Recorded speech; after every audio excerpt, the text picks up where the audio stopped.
propose de commencer.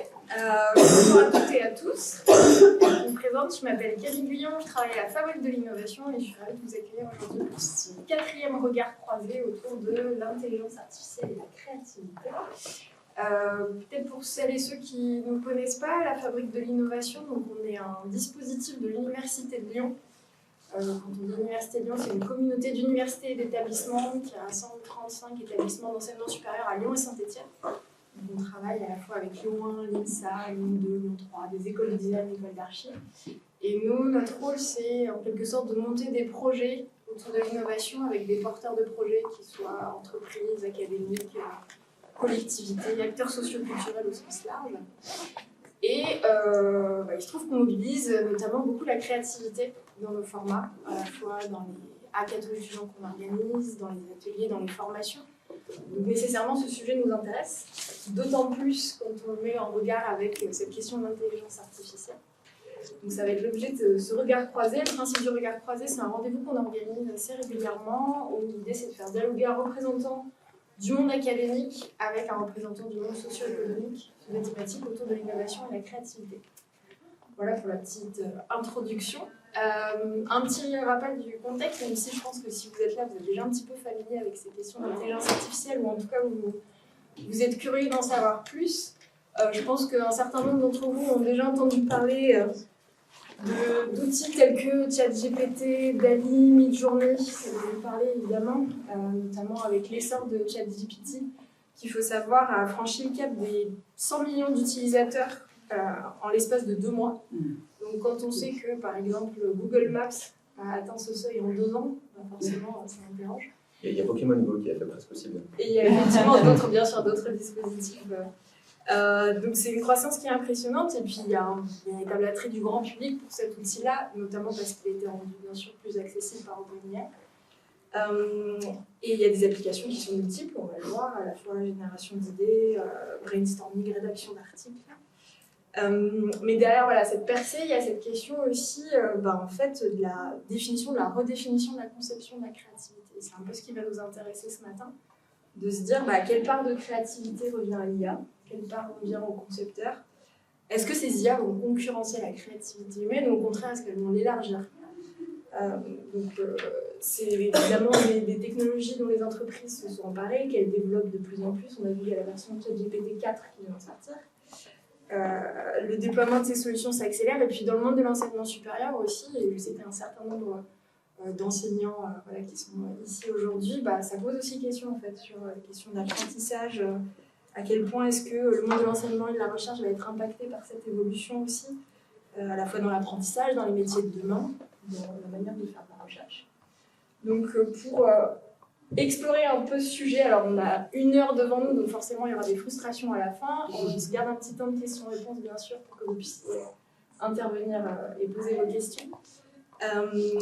On accueille donc nos 2 intervenants que je remercie d'être là et d'avoir préparé cette table ronde avec moi. Donc, je vais commencer par Flavien. Donc, Flavien Chervet, donc, tu es directeur innovation à l'IRIG, c'est International Research Institute for Innovation and Growth, donc une école qui est basée à Lyon.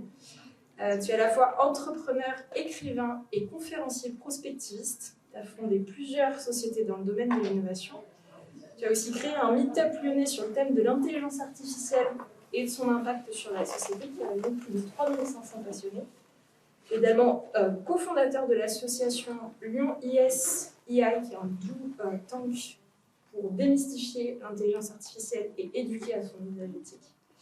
Et enfin, tu es poète essayiste et tu es notamment auteur d'un livre qui vient tout juste de sortir, qui s'appelle Hypercréation, sur cette question de l'intelligence artificielle et de la créativité, qui est paru aux éditions Nullius in Verba.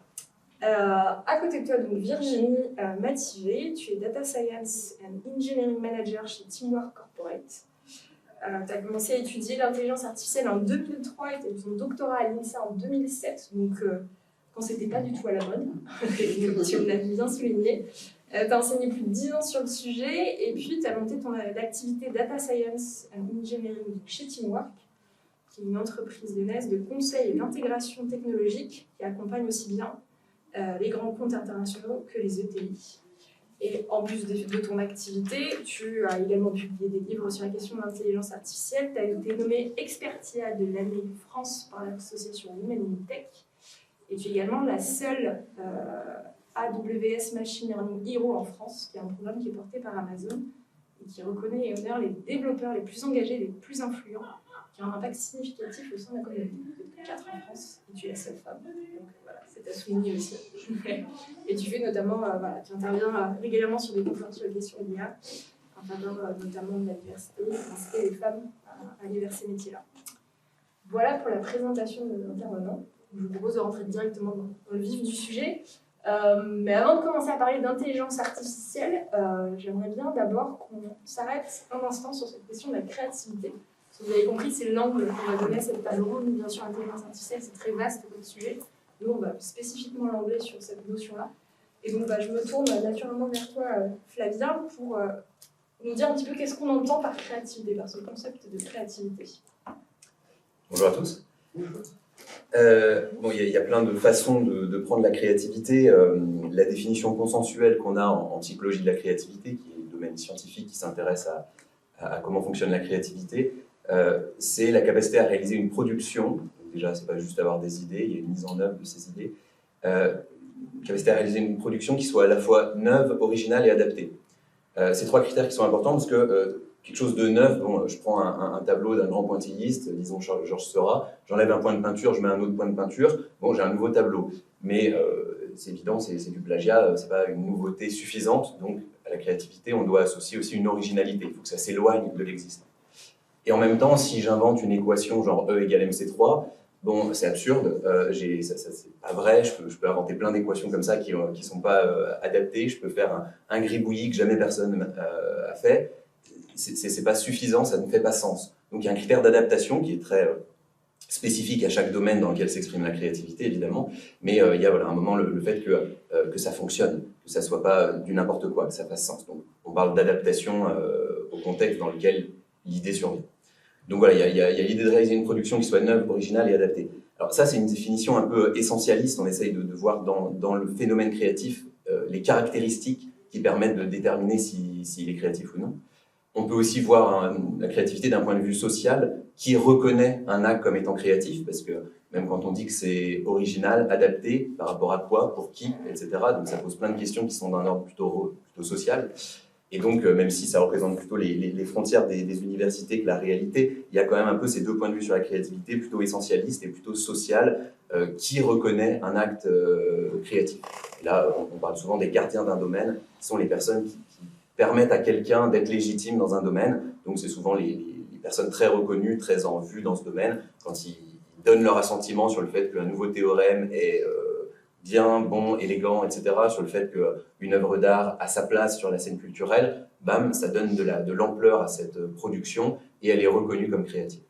Donc il y a un petit peu ces deux dimensions, et avec l'intelligence artificielle, évidemment, la première question qu'on se pose, c'est celle essentialiste. Est-ce qu'on est capable de faire des algorithmes qui vont carrément simuler la créativité, donc permettre de créer des productions neuves, originales et adaptées, ou aider l'humain à le faire. Mais il faut à un moment aussi mobiliser l'autre approche. Est-ce que nous, on est prêts, d'une certaine façon, à reconnaître un algorithme comme créatif et à accepter qu'une œuvre produite par un algorithme soit créative, même si elle a ces caractéristiques-là, d'un point de vue social, est-ce qu'on est prêt à accorder cette capacité créative à l'algorithme? Et enfin, petite notion haute, c'est aussi qu'il y a quelque chose d'un peu plus poétique dans la créativité. Il y a cette idée que, à travers l'acte créatif, on dévoile quelque chose de nous qui ne s'exprimerait pas par le langage, qui est de l'ordre de l'indicible, notamment chez l'artiste, mais même chez le scientifique, chez l'entrepreneur. L'acte créatif, c'est toujours, on révèle quelque chose de notre vie intérieure, on révèle quelque chose de nous qu'on montre aux autres. Et donc, il y a une espèce de connexion. Donc, il y a aussi une question d'authenticité dans l'acte créatif. À travers l'œuvre créative, on connecte avec un autre humain. Et donc, on voit quelque chose de sa vie intérieure, on échange avec lui, même si on se trompe sur l'intention qu'il a voulu mettre dans sa création, c'est pas très important, on fait l'expérience d'une authenticité. Donc là aussi, évidemment, cette question-là, elle est posée par l'algorithme s'il crée, et c'est pour ça que des fois, devant une œuvre créée par l'algorithme, au début, on la trouve magnifique, puis quand on sait que c'est un algorithme qui l'a fait, on est déçu, et c'est pas parce qu'on la trouve pas belle, c'est que justement, cette beauté-là devient une espèce d'insulte, merde, c'est beau, et il y a personne derrière. Ah, comment je connecte? À qui je connecte? Donc voilà, il y a aussi cette question de la sensibilité à travers la créativité qui est posée. Donc on peut le prendre par plein d'aspects et tous sont riches par rapport à la question de l'IA, on en parlera. Effectivement, et ce qui est intéressant, c'est que justement quand on préparait cette table ronde, vous soulignez tous les deux qu'on parle d'intelligence artificielle générative et pas d'intelligence artificielle créative. On y reviendra, je pense, un petit peu dans la table ronde. Il y en a qu'on appelle créative, mais c'est ça par rapport à ce qui se passe. Mais c'est le terme, la terminologie qui a été retenue, en tout cas, c'est celle-là. Et du coup, Virginie, si on en revient justement à cette question de l'IA, d'intelligence artificielle, pareil, de quoi est-ce qu'on parle? Enfin, évidemment, on ne va pas en faire un tableau complet de l'intelligence artificielle. Non, j'ai pas on n'aura pas 2 heures pour ça. Mais voilà, de quoi est-ce qu'on parle et plus spécifiquement de quoi est-ce qu'on parle quand on parle d'intelligence artificielle générative? Alors l'intelligence artificielle, c'est un domaine de recherche, c'est un grand domaine qui touche plein de choses différentes, qui existe depuis très longtemps, depuis 70 ans maintenant. Et grosso modo, il faut le comparer à la programmation. La programmation, l'idée, c'est que vous voulez passer d'entrée à des sorties et vous savez décomposer le passage de l'entrée à la sortie via des instructions, c'est-à-dire une suite logique, d'étapes, et qui va vous permettre de passer de l'un à l'autre. Par exemple, je vous donne le nombre d'heures que j'ai travaillé, le jour que j'ai travaillé ce mois-ci, vous pouvez faire un algorithme qui vous permet d'arriver à la fiche de paye à la fin. Et donc vous savez combien vous pouvez me payer et on voit comment passer de l'un à l'autre. Il y a des fois où en fait on sait qu'il y a un lien entre une entrée et une sortie, mais on n'arrive pas à le décomposer en suite d'instructions. Et c'est là qu'on va utiliser l'intelligence artificielle, c'est-à-dire que c'est l'intelligence artificielle qui va trouver le lien entre l'entrée et la sortie, bon, principalement avec des processus statistiques, mais pas que, et qui va permettre de faire ce lien-là, là où nous, humains, on n'arrive plus à le faire, mais on sait qu'il existe. On voit une photo de chat, on sait que c'est un chat. Par contre, définir à partir d'un tableau de pixels qui sont des valeurs entre 0 et 255 ce qu'est un chat, aucun humain ne sait dire c'est parce que sur le 3e pixel, il y a un 255, et puis qu'à tel pixel, il y a ça, et qu'à tel pixel, il y a ça. On n'arrive pas à le faire. Donc c'est ça l'intelligence artificielle, c'est sortir de ce cadre de la programmation pour arriver dans un cadre où c'est un programme qui va déterminer le lien entre l'entrée et la sortie. Il y a plein de façons de faire. Il y a, en fonction des périodes, il y a des types d'algorithmes qui sont à la mode. Actuellement, on est dans une époque où c'est le machine learning qui est à la mode. Mais avant ça, il y a eu les systèmes experts, la logique floue, il y a eu plein de choses, des métaheuristiques qui ont été à la mode pendant des années. Donc là, c'est le machine learning. Le machine learning, ça consiste à donner plein d'exemples de ce qu'on veut, entrée, sortie, et de laisser faire les calculs statistiques au milieu avec différentes formes de statistiques de probabilité pour trouver le lien. Et l'IA générative, c'est qu'en fait, en entrée, on va donner généralement ce qu'on appelle un prompt, c'est-à-dire un texte qui décrit ce qu'on veut obtenir. Et en sortie, on va avoir une création, une image, un texte, une vidéo, un PowerPoint, il y a plein de possibilités, une musique qui va correspondre à ce qu'on a donné en entrée. Voilà. On ne sait pas exactement quel est le lien, la suite d'instructions à faire pour passer de l'un à l'autre, mais grâce à l'ensemble d'exemples qu'on fournit, on arrive à faire ce lien-là. Donc les IA génératives, c'est juste des algorithmes où on met des entrées qui sont généralement du texte et on obtient une création en sortie qui correspond à ce qu'on a demandé normalement si l'algo marche bien. Des fois, il y a des surprises. Par rapport à l'intelligence artificielle, le fait qu'aujourd'hui on se concentre sur le machine learning, d'après moi, c'est pas du tout anodin. L'idée de l'intelligence artificielle, vue d'un autre point de vue, c'est de simuler des fonctions cognitives, qui peuvent être humaines ou non, une termitière à son intelligence en tant que système global, on peut aussi simuler ça. On simule des fonctions d'intelligence, et l'apprentissage, machine learning, apprentissage machine, l'apprentissage, c'est quand même la fonction cognitive un peu fondamentale qui permet ensuite d'apprendre un peu toutes les autres. Donc, se concentrer sur l'apprentissage dans les machines, c'est pas anodin, ça fait depuis le début de l'intelligence artificielle que cette question est posée, mais ça fait depuis les années 2000 et surtout 2010 qu'on a suffisamment de données pour enseigner à des machines des vérités, en gros, des vérités statistiques. Mais il faut qu'elles aient énormément de données pour être capables de comprendre, si je mets des grosses guillemets, ce qui se cache derrière ces données-là. Donc, je pense que le fait qu'on fasse de l'apprentissage machine, c'est quand même... c'est pas juste une mode, c'est la brique fondamentale de l'intelligence, l'apprentissage. Donc, on est en train de faire les algorithmes fondamentaux de l'intelligence des machines.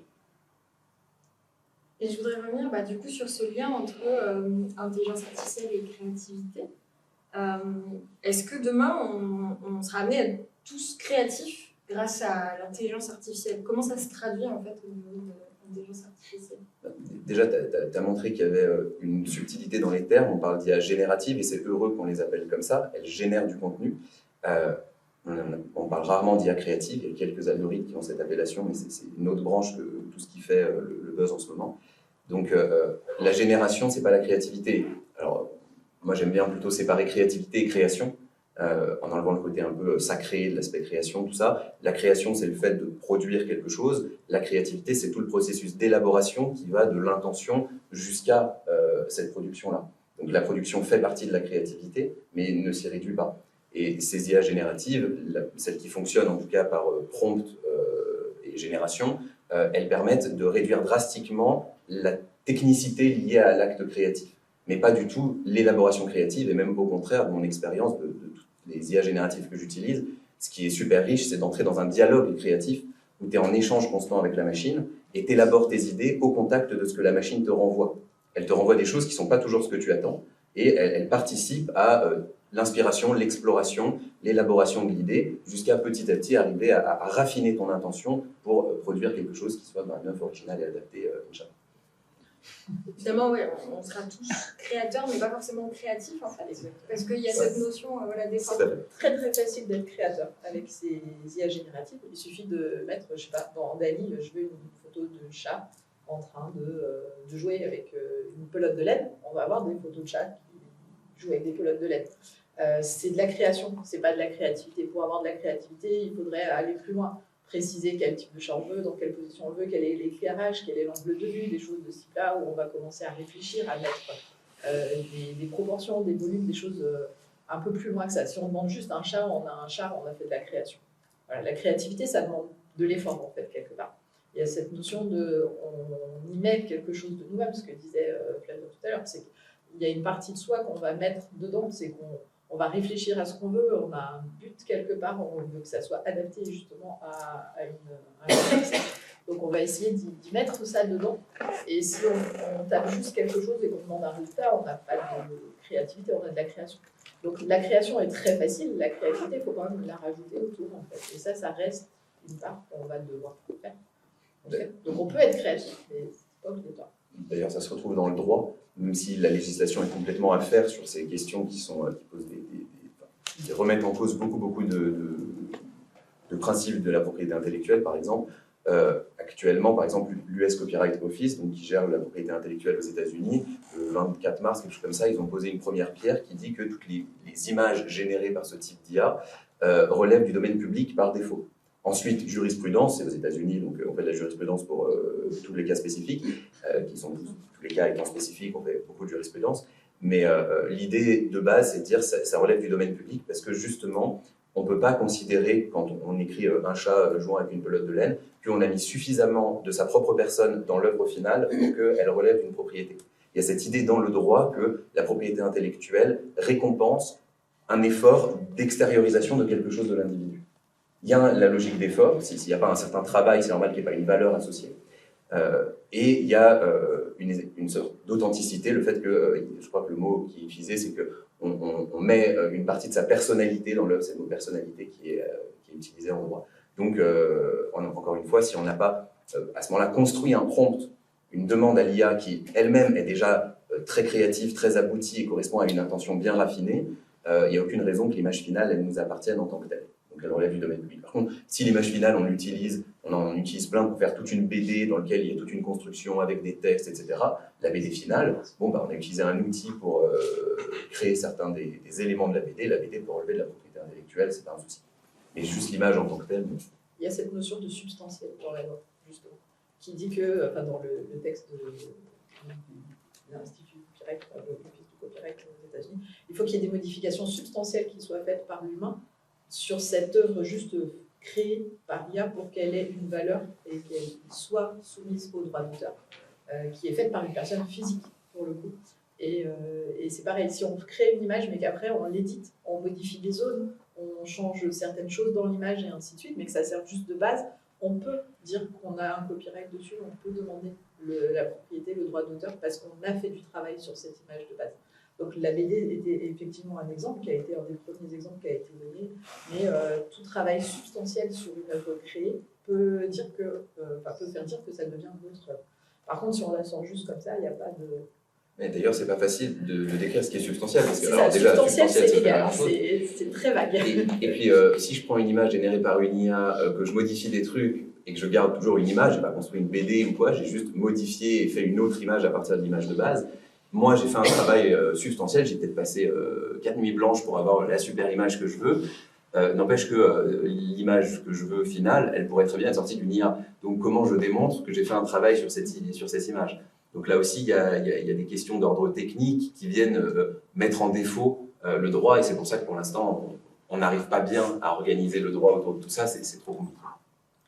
On a vu donc, du coup, la créativité, effectivement, elle réside dans le travail, l'effort qui est fourni pour notamment la requête qu'on va faire à l'intelligence artificielle. Et moi, j'ai une question, c'est est-ce que, on a vu notamment ChatGPT avec les 100 millions d'utilisateurs, l'engouement qu'il y a autour de cet outil-là, et on y viendra un petit peu après aussi dans les métiers créatifs, est-ce qu'il n'y a pas un risque à l'uniformisation en fait, des contenus? Comme il y a de plus en plus d'utilisateurs qui vont utiliser ces outils-là, est-ce qu'au final, la créativité aussi va se perdre parce qu'on va se retrouver avec les mêmes types de contenus? Oui et non. Parce qu'au niveau de la création, effectivement, il y a, quand vous demandez un chat à Dali, vous allez souvent avoir le même type de chat, dans les mêmes positions. Si vous dites juste « je veux un chat », ok, effectivement, vous n'allez pas avoir des milliards de possibilités de chats parce que l'algorithme va vous produire des chats qui se ressemblent au bout d'un moment. Par contre, si vous rajoutez vous justement cette partie créative dans ce que vous demandez, vous aurez toujours ce que vous avez demandé qui sera différent de ce que quelqu'un d'autre va demander. Dans ChatGPT, si je vous dis donne-moi une dissertation de 1500 mots sur la Révolution française, j'aurai sûrement à peu près la même dissertation que mon voisin qui demande exactement la même chose. Par contre, si je précise ce que j'attends dans ma dissertation en disant sur le premier chapitre, je veux que tu parles de ça, dans la deuxième partie, je veux que tu parles de ça, j'aurai quelque chose qui sera plus créatif, qui sera plus différent. Et au final, cette perte de créativité, c'est quelque chose qui finalement existe déjà avec d'autres outils. Il n'y a pas besoin de l'IA générative pour avoir cette perte de créativité. Il suffit d'aller sur Internet. En fait. J'irais même un peu plus loin, c'est-à-dire que on le voit sur les réseaux sociaux notamment, on commence déjà maintenant à avoir beaucoup de contenu généré par des IA, on va en avoir de plus en plus. Et donc, il y a un moment où on va être à saturation d'un contenu lisse, parce qu'en effet, si je demande un post sur la révolution de l'IA, je vais avoir un truc complètement superficiel. Si je ne précise pas le contexte, l'IA me donne un truc généraliste. Donc, on va avoir beaucoup de contenus comme ça qui seront très superficiels, très bien écrits, engageants, avec les jolis émoticônes aux bons endroits, etc., mais très superficiels. Et donc, toute cette espèce de masse de création qu'on connaît déjà sur les réseaux sociaux, qui est déjà présente, il y a toute une masse d'informations un peu inutiles, va encore plus exploser. Et à mon avis, on va tellement saturer de ça qu'au contraire, ça va redonner de la valeur au contenu qualitatif. Aujourd'hui, sur les réseaux sociaux, un bon marketeur vous dira que c'est le quantitatif qui compte. On s'en fout un peu de la qualité de ce que vous postez. Tant que vous postez beaucoup, vous serez visible. Avec l'IA générative, tout le monde va pouvoir poster énormément. Il suffira d'avoir un agent qui tourne tout seul et qui balance du contenu sur les réseaux sociaux. Donc, ça n'aura plus aucun sens ni aucune valeur. Donc, il est possible que les réseaux sociaux mettent en place d'autant plus de filtres pour le contenu et que ça fasse augmenter la valeur du contenu qui arrive devant l'utilisateur final. Donc, c'est pas impossible que l'explosion de la quantité de la production fasse ressortir plus fortement la qualité de la production. Peut-être un peu idéaliste, mais c'est pas impossible. Et quand on en vient justement à ces métiers créatifs que sont les designers, les graphistes, les journalistes, les créateurs de contenu qui sont quand même un petit peu en interrogation en fait, sur l'avenir de leur métier créatif, c'est quoi en fait? Est-ce qu'ils sont voués à disparaître? C'est quoi les métiers de demain? C'est quoi les compétences aussi de demain Je ne sais pas si vous avez vu, il y a une pub en ce moment qui est un peu partout dans Lyon pour Undies, donc la marque de sous-vêtements, où on a des jolies nanas qui nagent dans une piscine bleue fluo, donc les couleurs sont magnifiques, ça attire l'œil tout de suite, c'est bien fait. Et si vous approchez de la pub, vous regardez en haut à droite, il y a écrit « Image générée par une IA ». C'est, je pense, une des premières, en tout cas, publicités comme ça, qui est dans la rue en France, affichée, et sur lequel il y a écrit « Image générée par une IA ». À mon avis, ils ont fait avec Stable Diffusion, mais c'est peut-être Midjourney à vérifier. Donc là, eux, ils ont fait l'économie d'avoir un graphiste. Ils ont ce qu'on appelle un prompt engineer. Donc quelqu'un qui n'a pas de compétences techniques pour créer des graphismes beaux, par contre qui a des compétences techniques pour bien parler à une IA. Donc les métiers de la création, qui sont purement de la création et pas de la créativité nécessairement, quelqu'un qui fait une pub à partir d'une demande de client, d'un cahier des charges, quelqu'un qui fait un environnement 3D pour un jeu vidéo à partir d'un cahier des charges, il a une technicité créative, il n'a pas forcément besoin d'avoir beaucoup de créativité en lui. Donc ces métiers-là, clairement, c'est fini. Hein. C'est en train de se faire complètement disrupter, ça va se faire de plus en plus. On commence à avoir du texte ou du jeu vidéo. On tape du texte, ça génère tout le jeu vidéo. On n'est pas très loin d'avoir du texte ou film. Ça génère, on donne le brief général, ça génère le scénario du film, le son, l'image. Donc on n'est pas très loin de pouvoir créer tout type de contenu très simplement. Donc, le génie créatif, de plus en plus dans le monde numérique, va s'exprimer à travers le prompt. Donc le prompt engineering, la capacité à bien parler à une IA. C'est-à-dire avoir une certaine empathie, sensibilité du fonctionnement d'une IA. Je vous jure que c'est intéressant quand on commence à discuter avec les IA, on se met à avoir une empathie pour le système, c'est-à-dire pas une empathie au sens humain du terme, mais une empathie au sens d'un feeling de comment il fonctionne. Et donc on commence à écrire avec un feeling comme on parle à un humain, quand on commence à connaître sa personnalité, on s'exprime avec cette personne d'une façon un peu spécifique en fonction de son fonctionnement. Donc d'une part, il y a cette logique d'un peu comprendre, avoir le feeling de comment fonctionne l'algorithme, et chaque algorithme fonctionne différemment. Et puis, d'autre part, avoir la capacité à expliciter assez proprement une idée. Donc, on peut faire des choses incroyables à ChatGPT avec des prompts longs comme ça où on explique tout un processus. Et ensuite, il rentre dans le processus et il fait des trucs incroyables. Donc, si on est capable d'expliciter un processus, d'expliciter une idée, de décrire assez précisément les contours, de donner du contexte, etc., pourquoi pas de laisser une part pour se laisser étonner en demandant à l'algorithme de nous étonner, et il le fait très bien aussi. On peut avoir des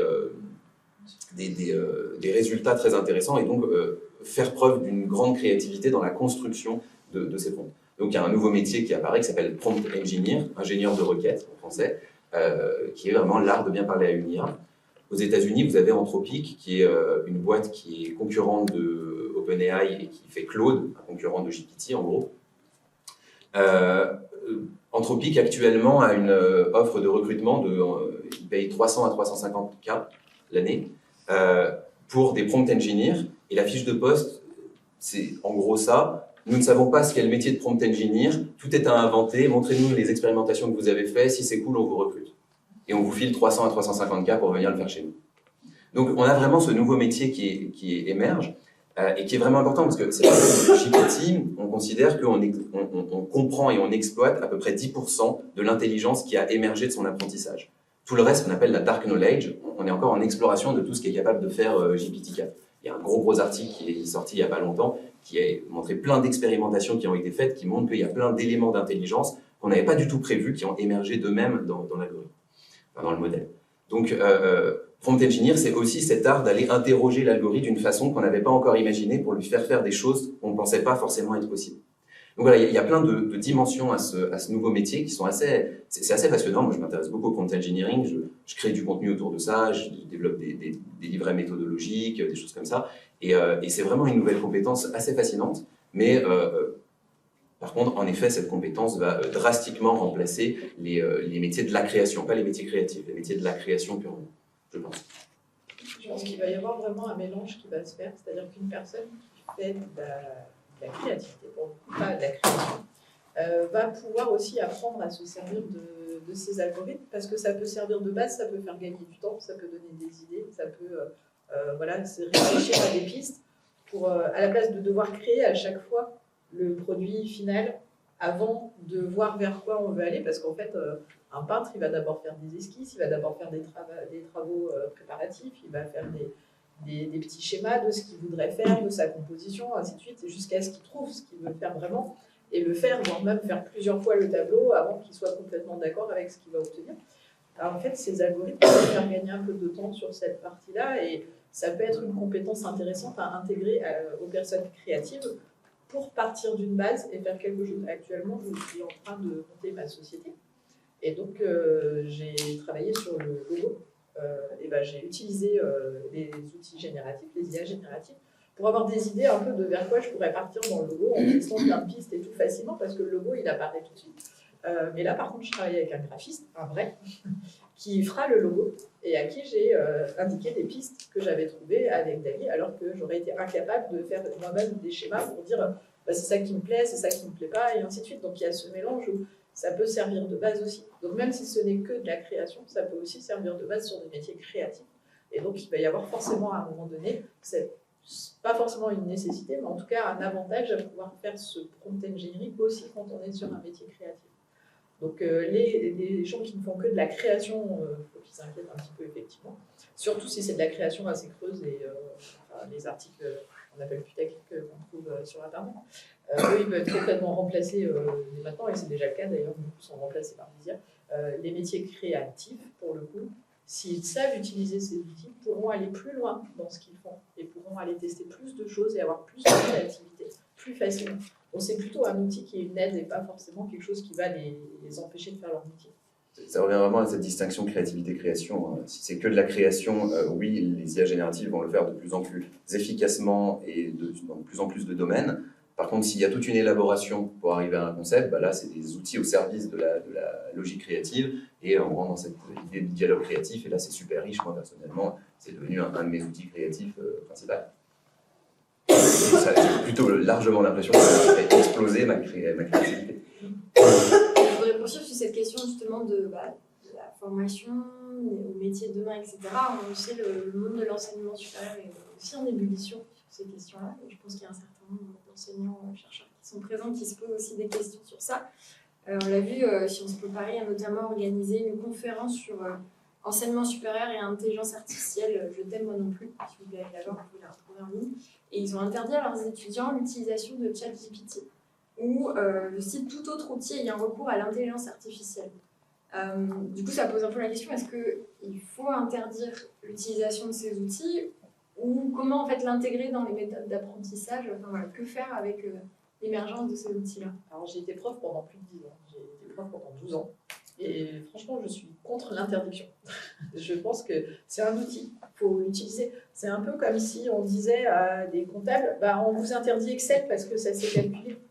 Mais c'est pas ça le métier de comptable, c'est pas savoir faire c'est pas de savoir calculer la somme à la main. Et heureusement qu'on a Excel parce que du coup, bah, grâce à ces outils, on a moins d'erreurs dans les comptabilités que quand c'était fait à la main, au crayon, sur un cahier. Plus de comptables, enfin, je ne connais plus de comptables qui font ça à la main sur un cahier avec les colonnes de chiffres et ainsi de suite. Là, c'est pareil, c'est un outil comme un autre. C'est un outil comme Word, comme Wikipédia, comme Internet, il faut savoir l'utiliser. Donc au contraire, c'est toute une opportunité d'expliquer comment l'utiliser. Et puis après, au niveau de l'évaluation, bah, c'est qu'est-ce que vous évaluez dans votre évaluation en fait. C'est quoi le but de votre matière? Et si ChatGPT peut faire exactement ce que vous attendez à la fin et avoir le 20, c'est peut-être que votre matière, il faut vous poser la question de qu'est-ce que vous évaluez réellement. Peut-être que vous n'évaluez pas les bonnes compétences. Si vous voulez savoir si vos étudiants ils ont compris la Révolution française et que vous leur demandez de rédiger une disserte sur la Révolution française, c'est pas la dissertation en elle-même qui est intéressante.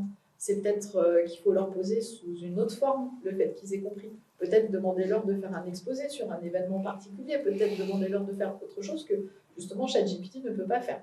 Si ChatGPT peut tout faire tout seul et avoir un 20 sur 20, bah, peut-être que votre matière, il y a des questions à se poser sur la façon dont, soit la définition de la matière, soit la façon dont elle est évaluée, mais peut-être que l'évaluation, elle ne porte pas sur les bonnes compétences. Quand on a de la philo et qu'on évalue une dissertation, c'est pas tellement le fait qu'elle soit bien construite, qu'il n'y ait pas de faute d'orthographe et qu'il y ait telle et telle partie à la suite, c'est peut-être les idées qui sont développées dedans. Et ça, ChatGPT n'est pas forcément super balèze sur ça. Donc voilà, donc peut-être qu'il faut se poser cette question-là. Et si vraiment ce que vous voulez tester, c'est la capacité à rédiger, avec une intro, un développement bien construit et tout ça, et pas le contenu, bah, peut-être qu'il faut le faire sur table, en présentiel. Et comme ça, vous êtes sûr qu'il n'y a pas d'IA, quoi. Mais interdire, je ne pense pas que ce soit la bonne approche. Vouloir interdire ce genre de choses, ça reviendra toujours d'une façon ou d'une autre, et puis ça existe, c'est là, ça ne disparaîtra pas. Donc faire l'autruche, ce n'est pas une solution. C'est un peu comme l'Empire ottoman qui a pris beaucoup de retard au moment de l'imprimerie parce qu'ils ont refusé d'adopter cette technologie. Et ça les a desservis sur le court, moyen et long terme. Donc pour moi, je suis complètement d'accord avec Virginie que ce n'est pas désirable de l'interdire. Par contre, je suis un tout petit peu plus radical qu'elle sur GPT, je pense, pour avoir vraiment exploré GPT-4. Honnêtement, et pour avoir monté une école, pour créer des modules pédagogiques, etc., je vous mets au défi de trouver vraiment une évaluation que GPT ne pourra pas faire. ça commence et ça va continuer à se développer. Donc, pour moi, c'est pas du tout un outil comme les autres. C'est une toute nouvelle classe d'outils qu'il faut penser autrement. Et donc, je crois vraiment que au collège, jusqu'au collège-lycée, on va avoir un très gros problème, c'est la construction de l'intelligence. Parce qu'on a besoin de faire des dissertes pour construire notre intelligence, pour réfléchir profondément, etc. Donc, évidemment, la solution directe, c'est de ne plus faire de devoirs à la maison, de tout faire sur table, et en effet sur table, sur papier, etc. Et ça fait du bien, en plus, un peu de rapport au papier. Et puis de passer énormément par des workshops, par de l'animation pédagogique, par des ateliers, par de la mise en pratique. On est dans une espèce d'absurdité pédagogique en France sur l'intellectualisme français dans un monde qui bouge. On apprend des trucs d'il y a 50 ans à des gamins qui vont vivre dans un monde dans 20 ans qui bouge tous les 2 ans. Enfin, c'est ridicule. Donc, il faut beaucoup plus apprendre à apprendre justement des compétences comme la créativité, la communication, l'esprit critique, enfin, les 4 compétences clés du XXIe siècle dont on parle beaucoup. C'est beaucoup plus ces soft skills-là que les connaissances profondes qui vont être importantes. Et toutes ces connaissances-là, elles s'apprennent pas tant en faisant des exercices, elles s'apprennent vraiment dans des modules pédagogiques beaucoup plus orientés sur l'atelier. Donc l'atelier, quand on a besoin de profondeur, le devoir sur table, je pense que ça c'est 2 trucs d'avenir sans aucun souci. Par contre, voilà, jusqu'au lycée, il va vraiment falloir faire très attention à ce que les étudiants continuent à réfléchir, à construire leur intelligence. Une fois que leur intelligence est construite, une fois qu'ils ont 21, 22 ans, ils continuent à se construire évidemment, mais là, au contraire, qu'ils utilisent ces outils pour explorer plus largement, on va dire s'augmenter, même si le mot est pas très heureux, on l'aime pas beaucoup en France, mais c'est un peu l'idée, comme la calculatrice nous augmente en calcul mental. Donc, au contraire, et moi, l'école que j'ai créée, elle est dans le monde supérieur, donc je suis ravi de dire à mes étudiants, dès que ChatGPT est sorti, je leur ai dit, trouvez des moyens de tricher, démerdez-vous pour tricher avec ChatGPT, explorez, utilisez ce potentiel-là. Mais pour des plus jeunes, il y a un vrai problème, et là, c'est peut-être aussi l'opportunité de repenser un peu la pédagogie française et de mettre un coup de pied dans la fourmilière, parce que ça va devenir encore plus absurde à l'heure de ChatGPT. Il y a un deuxième aspect aussi, c'est qu'on peut utiliser ChatGPT pour faire des éléments pédagogiques super intéressants. Moi, je m'en sers des fois, alors j'ai accompagné une école primaire à voir comment ils pouvaient utiliser cet outil-là auprès de leurs élèves, qui sont tout jeunes du coup, donc pas pour remplacer le fait qu'ils travaillent, mais pour l'intégrer pour certains outils pédagogiques. Et c'est super intéressant, par exemple, on peut demander à ChatGPT de nous produire un contenu et demander à l'étudiant de dire, OK, comment ChatGPT en est arrivé là, comment il a réfléchi. Alors, évidemment, l'enfant ne comprend pas le modèle d'intelligence artificielle, mais il va imaginer comment lui aurait réfléchi pour y arriver. On va lui demander de critiquer le contenu, c'est-à-dire comment lui aurait amélioré, comment il l'aurait fait différemment. Et donc, en fait, on développe là des compétences de méta-learning qui sont pas des compétences de connaissance directe, mais d'interprétation de la connaissance, de critique de la connaissance, de décalage de la connaissance, qui ont cette logique créative, d'esprit critique, etc. Donc, c'est un super outil pour produire du contenu et demander à des gens d'apprendre à aller plus loin que ce contenu-là. Et ça, en fait, c'est génial pédagogiquement. Et avant, il aurait fallu que le prof crée du contenu à la main, à sa sauce, etc. Ça aurait été beaucoup plus compliqué de prendre ce type de modalité pédagogique. Donc, on a aussi des modalités pédagogiques qu'on peut inventer avec cet outil-là, et il y a des choses super riches qui commencent à apparaître, qui sont assez cool. Ce que j'allais compléter, c'est qu'on est d'accord sur ce principe, c'est qu'en fait, si ChatGPT peut tout à fait faire ce que vous évaluez actuellement et qu'un étudiant peut tricher avec ChatGPT, c'est peut-être qu'il faut repenser. Vraiment, la pédagogie, il faut repenser le module, il faut repenser la forme d'évaluation, il faut repenser plein de choses différentes. Et ces outils seront de plus en plus perfectionnés, parce qu'on voit bien qu'ils s'améliorent au cours du temps, mais peut-être qu'il y a une vraie question de qu'est-ce qu'on veut réellement apprendre et comment on peut réellement l'évaluer pour ne pas évaluer autre chose. Parce que je connais plein de profs qui, par exemple, en histoire géo, évaluaient nos compétences de grammaire et de rédaction, alors que c'était un cours d'histoire géo. En histoire géo, ce qu'on veut évaluer, normalement, ce n'est pas le français, c'est l'histoire géo. Peut-être qu'il faut se poser cette question de qu'est-ce qu'on veut faire. Et c'est un super outil potentiellement aussi, effectivement, pour créer des cours, créer des nouvelles formes d'apprentissage et réfléchir à de nouvelles opportunités. Sur l'histoire géo, ça peut être marrant, hein, parce que je pense que si on demande allez, on le met en version 3 seulement, pas 4, parce que 4, il y a des chances qu'il ne fasse pas trop d'erreurs, mais en version 3, on le laisse en version 3 et on lui dit produis-moi une dissertation sur tel événement historique, et puis on donne ça à un étudiant et on dit bon, lis ça et trouve les erreurs. Où est-ce que ChatGPT a halluciné, s'est trompé, etc. Et donc en fait là c'est super pointu comme connaissance, parce que trouver les erreurs dans un texte existant, c'est beaucoup plus difficile que d'écrire soi-même un texte sans erreur en fait. parce que ça suppose d'avoir une connaissance plus globale du domaine. Donc là aussi, il y a une modalité qui peut être assez intéressante. Mais pourquoi l'IA se serait trompée? Alors, ces modèles, donc, en termes de fonctionnement, pour l'instant en tout cas, ils ont été entraînés sur énormément de données. Donc, le réseau de neurones, qui est l'algorithme, encode énormément de connaissances. Mais ensuite, il utilise toute cette connaissance encodée pour générer du texte le plus probable. Il ne génère pas du texte vrai, il faut faire très attention à ça. Il génère du texte le plus probable statistiquement par rapport à la demande. Donc, comme il a encodé de la connaissance, il y a d'assez grandes chances que ce qu'ils disent soit juste, il y a d'assez grandes chances qu'il nous ressorte la bonne chose, mais il y a une probabilité non nulle et selon la question, parfois même grande, qu'il hallucine complètement quelque chose. Je donne des exemples. Alors déjà, il ne faut pas croire qu'il sait calculer. Donc si on le, ça pas du tout, on lui dit 3 plus 3, il va nous dire 6 parce qu'en termes de probabilité dans son corpus de données apprises, il l'a vu beaucoup de fois, donc ça sort directement. Par contre, vous lui demandez 45 859 fois 72 032, il va vous sortir un chiffre qui ressemble un peu au résultat, mais qui ne sera pas exactement le bon résultat. J'ai fait des tests sur les maths. Les premiers chiffres sont justes. Les derniers chiffres sont justes. Et au milieu, ça n'a rien à voir. Voilà. Donc, il a le début qui est bon, la fin qui est bonne, et le milieu, c'est très aléatoire. Sachant que ça lui arrive de faire un chiffre de trop au milieu. Ce qui veut dire qu'il a un résultat qui est 10 fois trop grand. Quoi. Ça peut être des erreurs très larges. Et il faut vraiment se dire que ce n'est pas une grosse calculatrice géante. C'est un modèle statistique de langue, donc il produit la langue. Par contre, ce que je dis, les limites qu'on évoque ici sont déjà aujourd'hui dépassées. C'est-à-dire que GPT-4, si on lui donne un calcul et qu'on lui dit réfléchis étape par étape, on lui dit juste ça, il va décomposer le calcul et donc statistiquement, il aura vraiment beaucoup plus d'échelons pour faire le bon résultat. Et deuxième chose, on commence à ajouter ce qu'on appelle des tools, des plugins sur ces modèles-là, et ça leur permet en fait de communiquer avec des outils extérieurs. Et par exemple, ces modèles-là peuvent communiquer avec une calculette. Dès qu'ils ont besoin de faire un calcul, ils vont utiliser une calculette comme nous, on utiliserait une calculette.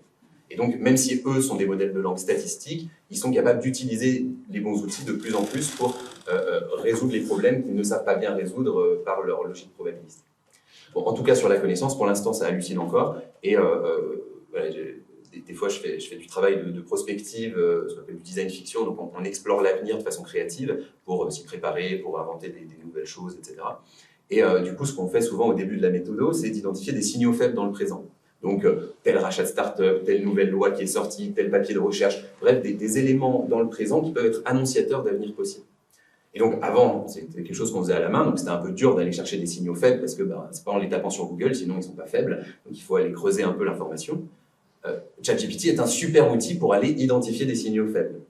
Par contre, sur 10 signaux faibles, il faut tous les vérifier parce qu'à tous les coups, il y a le 10e qui est complètement bullshit. Il nous sort le nom d'une boîte qui a été rachetée par une autre boîte. Telle startup a été rachetée par Google en 2015. Prix de la transaction, voilà ce que faisait la startup. Il vous donne tout un truc, c'est ultra crédible. Vous allez vérifier, la startup n'a jamais existé. C'est complètement halluciné. C'est du texte probable qui a été produit. Donc voilà, il vous donne même des sources. Vous cliquez sur la source, ça envoie vers un lien qui n'existe pas. Il a créé un lien qui a une structure de lien logique, qui ressemble à un vrai lien, mais qui n'existe pas du tout. Donc voilà, il y a cette logique d'information qui est vraiment à prendre en compte. Ce n'est pas un moteur de recherche. Ça produit du texte probable à partir d'un modèle d'apprentissage. C'est quand même OpenAI prétend concurrencer Google. Microsoft, oui. Alors en interfaçant ce type de modèle, en fait, ce qu'on peut faire par exemple, c'est prendre le modèle et il y a des petits plugins pour faire ça, on switch, et en fait, le plugin va de lui-même aller chercher les premiers résultats de Google et les implanter automatiquement dans le prompt. Et dire, dans le prompt, utilise cette donnée-là pour répondre. Et là, le modèle va être capable de citer des sources, de donner des chiffres exacts, de traiter de l'information récente, etc. Mais du coup, c'est pas le modèle qui le fait, on intègre dans la demande du modèle des résultats, par exemple de Bing, quand c'est Microsoft qui l'intègre sur Bing, ou de Google, quand Google va sortir là. Du coup, c'est aussi intéressant ce côté, même quand on lui demande de citer quelque chose de très précis, ce côté hallucinatoire. J'avais fait des essais avec des textes de loi. Vous lui demandez l'article L200, je sais pas quoi, du Code du travail, par exemple. Il va vous sortir un article qui ressemble à un texte de loi, qui parle du bon sujet. Donc, je lui avais demandé un article de loi, il m'a sorti un article de loi qui parlait exactement du sujet que je voulais. Par contre, sur Légifrance, quand vous comparez, le texte est faux. Il y a quelques tournures de phrases qui se retrouvent dans la loi à l'identique, mais tout le reste autour est faux. Et du coup, vous avez un texte où il peut rajouter des conditions ou en enlever, ce qui est un petit peu embêtant hein, pour un texte de loi quand même. Donc voilà. Donc là encore, ça peut être une façon de voir les choses, c'est de se dire le texte que ChatGPT vous a fait, alors avec GPT-3, parce que GPT-4 est effectivement meilleur, donc il ferait peut-être moins d'erreurs, mais même en lui disant cite-moi exactement le texte de loi de tel article, il vous donne un texte de loi qui ressemble, mais qui n'est pas le bon. Sur ces questions justement effectivement de droit, on a un peu abordé la question de la propriété intellectuelle et c'est un des derniers aspects qu'on voulait évoquer dans cette table ronde. Il y a donc la question effectivement du droit, la propriété intellectuelle, la question aussi un peu de l'éthique et des biais qui entourent l'utilisation de l'intelligence artificielle et des intelligences artificielles génératives. Je pense que vous avez tous vu cette image du pape François se baladant de cette grosse doudoune blanche avec l'impression qu'il était sorti d'un défilé haute couture où il y a aussi cette histoire d'un photographe allemand qui a remporté un grand prix de la photographie avant de révéler qu'en fait son œuvre avait été générée par une intelligence artificielle générative. À quoi est-ce qu'on doit s'attendre justement sur ces questions-là, où on en est aussi un petit peu de tous ces... Alors déjà, le fait de tricher sur des photos, c'est pas nouveau, hein. Ça a été un peu simplifié, mais il y a quelques mois, il y avait l'histoire de la tranche de chorizo qui avait été passée pour la photo d'une planète pour la NASA ou je sais pas quoi. Mais c'était Et une en blague fait, la personne a dit après qu'en fait, c'est il avait juste pris une tranche de chorizo en photo et que c'était pas du tout une planète. Donc finalement, tout le monde a cru que c'était une super photo et c'était pas du tout une vraie photo, c'est pas une vraie photo d'une planète en tout cas. Voilà. Donc là, dans les prochains mois, ce qui va sortir au niveau de la loi, c'est l'AI Act, donc Artificial Intelligence Act, qui est un texte européen. Donc c'est une réglementation européenne qui doit être votée ce mois-ci ou le mois prochain, en tout cas très très rapidement. C'est un texte qui est en travail depuis maintenant à peu près 18 mois, qui a été modifié beaucoup à cet automne pour ajouter une partie sur la partie IA générative justement et plus globalement sur toutes les IA, tous les modèles d'IA pour lesquels on ne sait pas exactement à quoi ils seront utilisés. Par exemple, ChatGPT, il fait du texte, mais on ne sait pas exactement dans quel contexte il va être utilisé. Et comme la loi s'appliquait beaucoup sur quel est le contexte dans lequel vous allez utiliser votre modèle pour savoir ce que vous devez faire, ils ont rajouté un chapitre spécifique sur ces modèles-là, histoire de ne pas être en retard au moment où la loi elle sort. Et il va y avoir beaucoup de choses qui vont être faites sur le fait que ces modèles-là soient, tous les modèles d'IA en sens général, soient non discriminants, en particulier quand ils touchent à des domaines comme l'éducation, comme l'accès au travail, l'accès aux soins, tout ce qui est bancaire, tout ce qui est infrastructure critique, justice, démocratie et ainsi de suite. Donc il y a tout un ensemble de domaines qui touchent la population humaine où dès qu'on va avoir un modèle qui va concerner ces domaines, il faudra s'assurer qu'il n'y a pas de biais, qu'il n'y a pas de discrimination face à certaines minorités, parce que la discrimination, généralement, c'est face toujours aux mêmes minorités, malheureusement. Donc voilà, il y aura des choses qui seront à faire et il y aura un label européen à obtenir, c'est-à-dire qu'il faudra faire un dossier, avoir une entreprise qui va nous accompagner pour vérifier qu'on respecte les normes, comme quand vous avez une norme ISO 27001 sur la sécurité informatique, ou ce genre de choses. Donc vous aurez le même genre de process et qu'il faudra valider. Et au niveau de la France, c'est la CNIL qui devrait s'occuper de gérer ça. Voilà, donc c'est en cours, c'est pas encore complètement... C'est probable à 99,9% que ce soit la CNIL qui s'occupe de ça en France pour son application. Donc le texte devrait être voté sous peu, ce qui veut dire qu'il... 5 mois que c'est la semaine prochaine. Ouais, non, mais là, ça se rapproche parce qu'ils ont quand même donné une date, il me semble qu'ils ont une date en interne. Donc, effectivement, là, on est plus près que ça.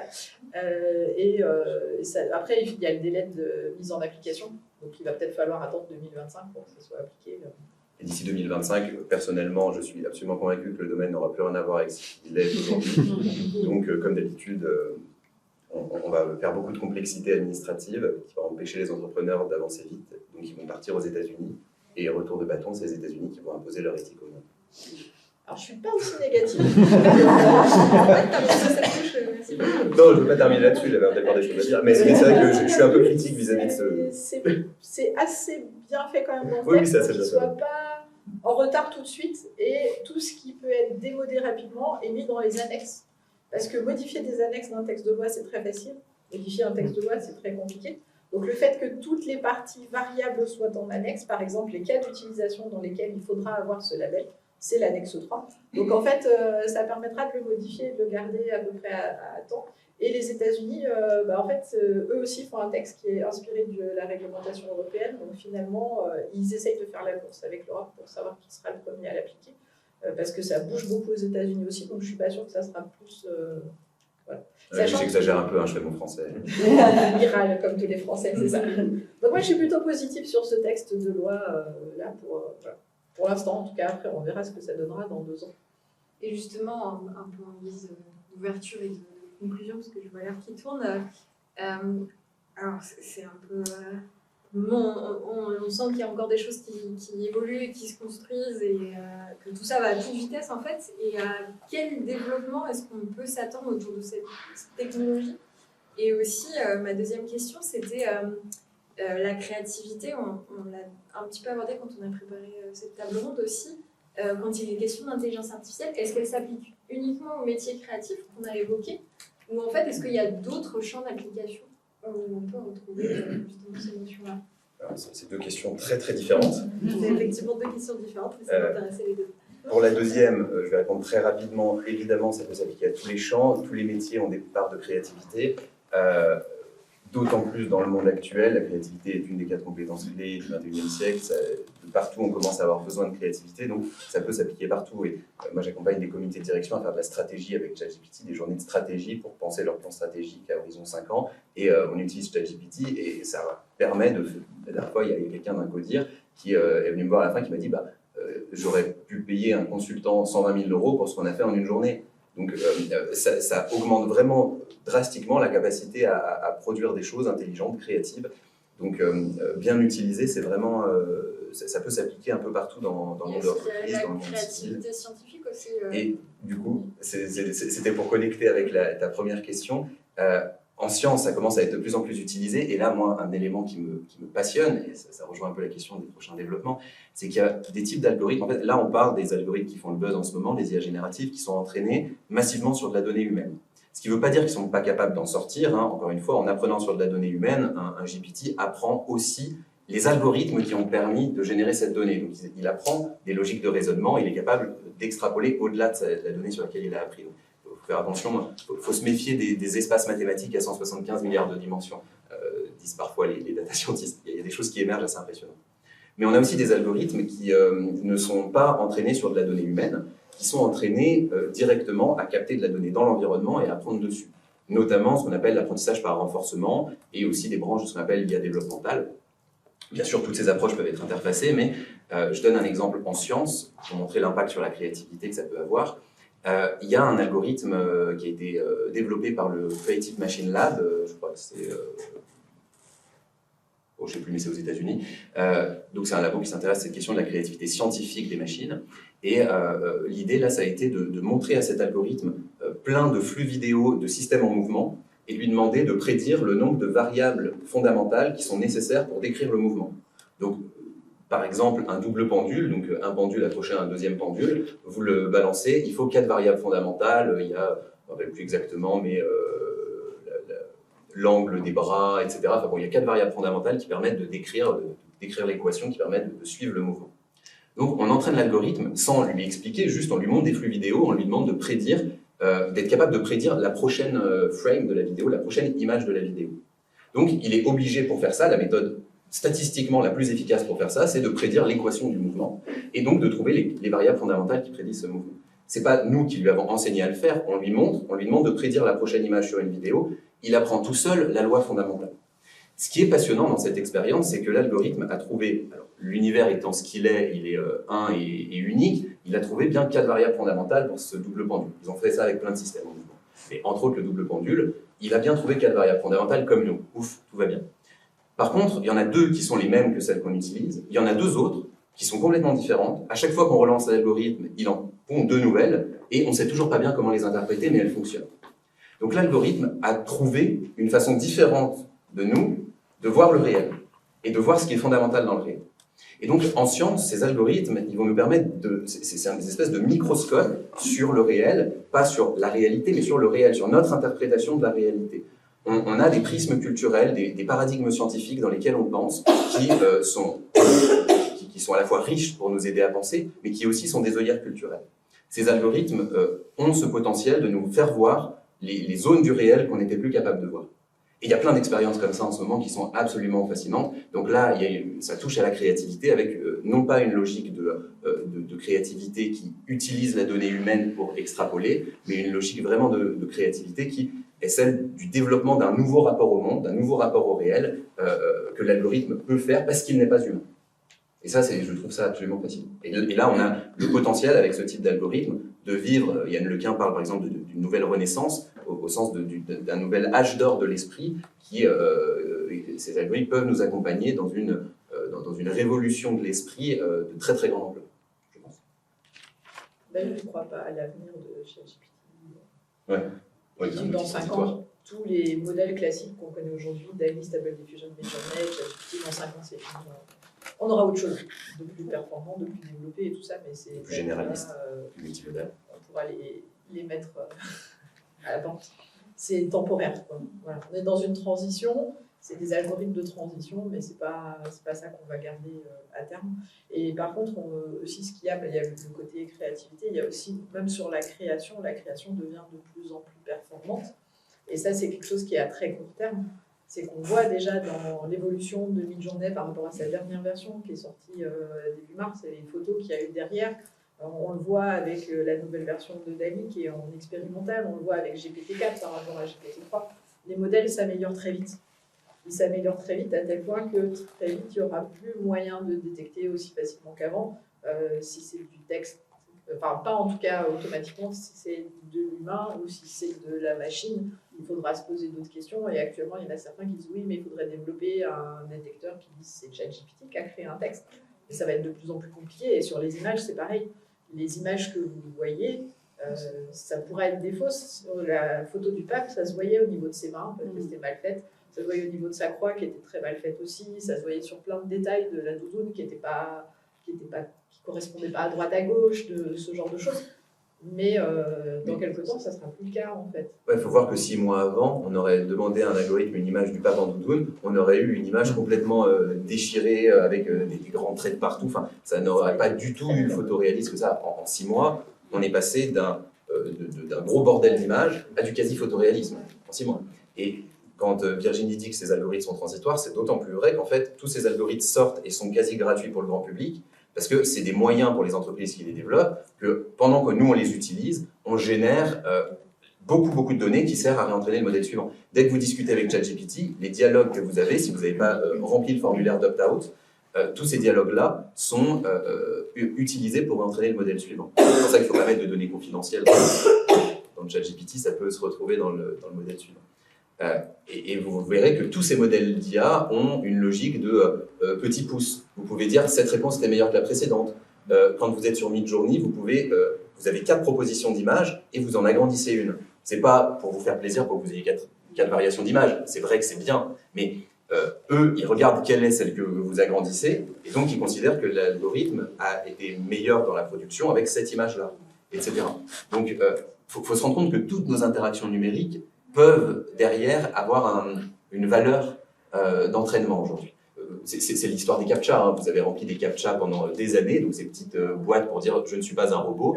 Avant, il y avait des petits caractères un peu dans tous les sens avec des petits traits. Pourquoi ? Parce qu'il fallait entraîner des IA à reconnaître du texte écrit, à faire ce qu'on appelle de l'OCR. Donc vous étiez en train d'entraîner une IA en expliquant à quoi correspondaient les caractères. Après, il fallait entraîner des voitures autonomes, donc vous cliquiez sur les passages piétons et les feux rouges. Maintenant, de plus en plus, on fait ce qu'on appelle des tâches de pré-entraînement pour des modèles fondations. Donc, pour faire ça, on a besoin, le modèle apprend en enlevant un bout de l'image et en devant le reconstruire. Bon, vous avez des petites pièces de puzzle que vous devez déplacer pour remplir l'image. C'est pas que vous êtes à chaque fois en train d'entraîner une IA derrière un modèle d'IA. Donc, le CAPTCHA, toute l'humanité a participé à l'entraînement des modèles qu'on a aujourd'hui via, entre autres, les CAPTCHA et plein d'autres sources de données. Donc, les modèles actuels, les services qui sortent, servent aussi à ça. GPT 3.5 coûte des milliards derrière à OpenAI et à Microsoft pour faire tourner, mais ces milliards-là, ils sont rentabilisés par le fait que ce soit gratuit, ça permet d'avoir 100 millions d'utilisateurs et donc de générer une donnée phénoménale qui fait qu'OpenAI, avec les 8 mois d'avance qu'ils ont, ils les conservent grâce à toute cette donnée qui génère en 8 mois, qui est drastique. Et donc, bizarrement, la demande de certains concurrents de faire une pause de 6 mois le temps de faire de la réglementation, mais surtout de rattraper leur retard d'environ 6 mois sur Le temps de sachant jouer dans la qu'ils même interdisent d'aller plus loin que GPT-4 dans la lettre, en disant GPT-4 c'est le maximum qu'il faut viser, on va pas plus loin, nous on est dessous, donc on va essayer de vous rattraper à GPT-4, mais vous continuez pas, c'est vous qui arrêtez. Et quand on est tous à GPT-4, go, go, go! On va repartir. Voilà. Et, une dernière chose aussi par rapport à ta question sur ce qu'on peut s'attendre à avoir pour la suite. Un des grands enjeux actuellement, parce que les large language models, donc les grands modèles de langue comme GPT, ont démontré qu'ils étaient quand même une brique très puissante. Et pour l'instant, on est encore dans, on va les faire grossir, on va leur donner plus de données, plus de paramètres, et ils seront encore plus efficaces et généralistes. Il y a aussi la logique de les réentraîner avec des données expertes. En ce moment, OpenAI recrute des médecins. On se doute que c'est pas pour soigner leurs collaborateurs, pour parler avec ChatGPT et enseigner à l'algorithme, créer des dialogues experts sur le milieu médical. Donc, il va être de plus en plus aussi expert. Mais en apprenant que sur de la donnée textuelle, on dit parfois qu'il apprend la surface des choses. Et c'est pour ça qu'il hallucine de l'information à des moments, même si en apprenant la surface, il apprend les algorithmes qui génèrent la surface, ça reste une intelligence de surface. Et donc, un des grands enjeux, vous avez Yann Lequin qui travaille énormément là-dessus, et c'est pour ça que Facebook est en vrai complètement dans la course à l'IA et très fortement, et à mon avis, dans les prochains mois et années, Facebook va être absolument une entreprise majeure de l'IA, c'est mon feeling. Vous avez la plupart des chercheurs en IA sur les grands modèles de langue qui se disent que c'est la next step, ce qu'on appelle les grounded LLM, donc les LLM fondés. Et l'idée, c'est que en plus de l'apprentissage haut niveau sur du langage, ces algorithmes justement soient capables d'apprendre sur du flux vidéo quelle est la logique du monde, qui développe un modèle du monde. En tant qu'humain, on manipule un modèle du monde, et c'est ça qui fait qu'on est flexible et qu'on a une intelligence qui n'est pas que superficielle. Et que si je prends ma chaussure, je la fais passer là, et que je la fais réapparaître là, vous ne dites pas que c'est une deuxième chaussure. Vous savez que c'est la mienne, c'est un modèle du monde. C'est un magicien, c'est pas des magiciens. C'est la logique de l'occlusion, ça arrive environ à 5-6 mois d'un nourrisson. C'est une intelligence quand même assez basique. Et ben ces modèles-là, pour l'instant, c'est logique d'occlusion et ils ne comprennent pas grand-chose. Donc l'idée, c'est de leur montrer beaucoup de flux vidéo pour qu'ils développent une représentation du monde, un modèle du monde, sur lequel soit plaqué ce LLM qui ajoute toute la partie connaissance et intelligence de haut niveau, et que donc on ait à la fois l'aspect bas niveau, c'est ce qu'on appelle le bon sens en fait, que ces algorithmes soient capables d'avoir un vrai bon sens, le common sense, et la partie de haut niveau avec beaucoup de connaissances et d'intelligence. Donc les grounded LLM, cette logique d'avoir l'intelligence par les deux prismes, d'une part qui vient du monde avec un modèle du monde cohérent, et d'autre part une logique de connaissance et d'intelligence qui s'applique dessus, c'est sûrement un des gros domaines d'avenir, et c'est là-dessus qu'en ce moment il y a un gros engouement au niveau de la recherche. Il y a aussi toutes les questions des agents autonomes avec AutoGPT, etc., mais c'est plus de l'ordre du produit. Au niveau de la recherche, c'est ça actuellement, je pense, qui est un des sujets d'avenir très fort. C'est marrant parce que du coup, ça fait revenir le symbolisme. Oui. Je vous ai dit, l'IA actuellement, c'est le machine learning qui est la grosse branche, mais il y en a eu d'autres qui ont été à la mode avant. Et dans les autres à la mode avant, il y a eu toute la branche du symbolisme, mais qui n'a jamais réussi à passer le pas du grand public et à sortir à très haut niveau. Et en fait, on voit revenir ce symbolisme et c'est la revanche du symbolisme parce que là, on est dans la branche du machine learning et en particulier du connexionnisme, mais qui arrive à ses limites. On se rend compte qu'on est un peu bloqué et il faut hybrider les approches d'intelligence artificielle. Et c'est cette hybridation qui permettra d'aller plus loin. Et finalement, les approches anciennes d'intelligence artificielle qui ne sont plus à la mode, ça ne veut pas dire qu'elles sont mauvaises en fait. C'est peut-être juste qu'on ne sait pas encore comment les utiliser pour aller plus loin avec ce qu'on a actuellement. Et il va y avoir beaucoup d'autres modifications. Et cette hybridation, symbolisme, connexionnisme, c'est un vrai gros domaine de recherche. Je rejoins complètement Pierre là-dessus. Ça va bouleverser les prochaines années de l'intelligence artificielle. Pour le moment, c'est encore dans les labos de recherche, en recherche fondamentale. Ça va finir par sortir sur des technologies qui fonctionnent, qui vont être en recherche appliquée, puis qui vont être dans le grand public. Et d'ici quelques années, ça paraîtra évident qu'on utilisera ce mélange-là, en fait, en se disant, mais pourquoi on ne l'a pas fait avant ? Je pense que juste, on peut peut-être... il y aura encore énormément de choses à dire sur le sujet. Je sais que vous êtes tous les deux très passionnés sur cette thématique-là. Je voulais laisser un petit peu de temps en fait, aux questions, interventions, réactions dans la salle par rapport à vos interventions. Merci beaucoup en tout cas pour votre éclairage. Donc s'il y a des questions, effectivement, des remarques, des réactions. À court terme et à plus long terme, que faut-il attendre de pire et de meilleur C'est vrai qu'on n'a pas traité trop la question éthique. avec cette technologie? Ça dépend quelles sont tes réflexions et tes jugements de valeur. Quelle est ton axiologie personnelle, mais les scénarios Terminator ne sont pas du tout crédibles, ni à court ni à moyen terme. À long terme, j'en sais rien, on ne peut pas penser à long terme ce genre de technologie. Pour les moyens termes, ils ne sont pas crédibles, c'est appliqué à des algorithmes, ce qu'on vit entre humains. À court terme, le pire des scénarios, pour moi, c'est la question des inégalités. Toute technologie augmente la puissance humaine, mais toute technologie n'est pas accessible à tous. Donc toute technologie augmente la puissance de certains humains, donc toute technologie creuse les inégalités. Je pense que c'est que des truismes, mais c'est un fondamental de l'histoire humaine, la technologie creuse les inégalités. Je crois qu'on est face à la technologie la plus puissante de l'histoire de l'humanité, donc elle a le potentiel pour creuser les inégalités plus que jamais. Donc il y a un premier enjeu qui est, je ne sais pas si c'est une question de centralisation, parce que on va avoir plein de modèles différents, etc., mais de capacité à utiliser ces modèles, d'accès à ces modèles, le fait que l'humanité, voilà, ça soit un bien partagé, ça c'est pour moi un des gros enjeux, et c'est pour ça que je viens à des journées comme ça pour essayer de parler de l'IA auprès du grand public, auprès de tous les publics possibles, parce que c'est vraiment un enjeu fondamental. Et en ça, le fait que ChatGPT existe est une bonne chose, ça a éveillé beaucoup de conscience à l'existence de ces objets. Donc pour moi, le pire, à court terme, c'est l'humain contre l'humain, c'est-à-dire le fait qu'on creuse les inégalités, qu'une partie de l'humanité fasse l'autruche et ait peur de ces outils-là, et l'autre partie l'utilise à son énorme profit. Ça, c'est le pire. Et le meilleur, il y a la vision Yann Lequin et la vision Sam Altman. Donc, Sam Altman, c'est le CEO de OpenAI, la boîte derrière ChatGPT. Alors, Sam Altman, il a écrit un article que je vous recommande tous, vraiment. C'est quand même un gars qui est... c'est un capitaliste américain, mais avec une intelligence et une profondeur économique réelle. Et il a écrit un article qui est trouvable en français, qui s'appelle « La loi fondamentale de l'IA », où il explique comment l'IA, en gros, va détruire toute la valeur du travail humain, et donc comment on fait société autrement, comme il propose plein de mécanismes pour aller vers un post-capitalisme au fur et à mesure que l'IA aboutit à une IA générale. Il explique un monde post-IA générale et tous les mécanismes économiques qu'on peut imaginer pour qu'il y ait une redistribution de la richesse. Et c'est une extrapolation du capitalisme, mais c'est ça qui est intéressant dans cet article-là, c'est qu'avec les mécanismes du capitalisme, il obtient une redistribution des richesses assez phénoménale, parce que l'IA met en défaut les côtés prédatifs du capitalisme. Donc cette vision-là, qui peut être idéaliste, est quand même expliquée avec plein de mécanismes économiques très intéressants, donc je vous conseille cet article-là. C'est une vision plutôt positive, la fin de l'article est positive et plutôt crédible. Et puis Yann Lequin, la vision plutôt, en effet, nouvelle renaissance, où et je partage pas mal, c'est une opportunité, c'est un risque énorme, mais c'est l'opportunité pour nous de repenser en grande profondeur notre système. Pour moi, l'IA et l'écologie, dans les 10 prochaines années, vont tellement venir challenger le monde tel qu'il existe qu'on ne peut pas penser à 10 ans avec le prisme d'aujourd'hui, c'est ma conviction.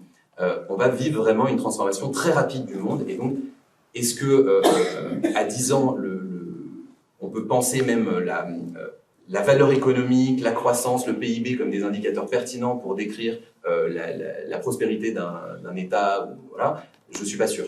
Et donc, il y a une vision plutôt belle qui est de se dire c'est l'opportunité pour nous d'inventer un système qui marche mieux.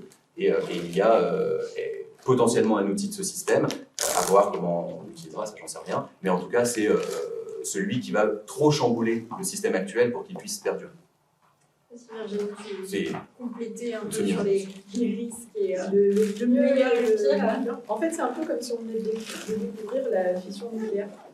Le mieux, vous pouvez en faire des centrales nucléaires pour qu'on ait tous accès à de l'électricité pas chère, facile, décarbonée, ou en tout cas moins carbonée que brûler du charbon.